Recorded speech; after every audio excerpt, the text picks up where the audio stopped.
नमस्कार, मैं सुनील पांडे और आप देख रहे हैं अवध ग्राम्य वार्ता। अयोध्या जनपद में चीता मोबाइल की तर्ज पर महिला पुलिस मोबाइल सेवा शक्ति परी लॉन्च की गई।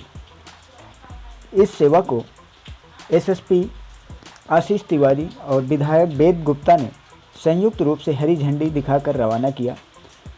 उन्होंने बताया कि इस सेवा का उपयोग महिलाओं के सशक्तिकरण के लिए किया जाएगा और महिलाओं के साथ हो रहे किसी भी प्रकार के हैरेसमेंट में ये सेवा बहुत ही लाभदायक होगी।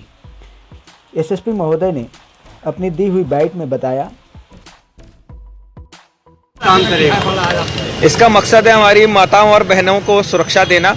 स्कूल कॉलेज के छूटने और बंद होने के समय कुछ शोधे वहाँ पे खड़े होकर छेड़छाड़ करते हैं, तो हमें उनसे सुरक्षित रखना है। तो इसमें ऑन कॉल फीचर रहेगा। 10-0 से इसको इंटीग्रेट करा गया है। 10-0 की जितनी भी कंप्लेंट्स आती हैं उसमें तुरंत इनको भ्रमणशील कराया जाएगा। बाकी इसमें सेल्फ पेट्रोलिंग भी रहेगी। ये खुद ब खुद उस समय खुद ब खुद भ्रमण भी करती रहेंगी। और बाकी महिलाओं बहनों के लिए हमारे पास डायल 100 का फीचर चल ही रहा है। इनका कार्य शहर में भी रहेगा, देहातों में देख रहे हैं। अभी ये खाली सिटी एरिया तक कन्फाइंड है।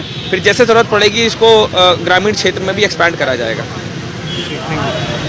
अयोध्या जनपद की खबरों से अपडेट रहने के लिए कृपया चैनल को सब्सक्राइब करें। अगर खबरें पसंद आती हैं तो लाइक करें और शेयर करें, कमेंट करके ज़रूर बताएं।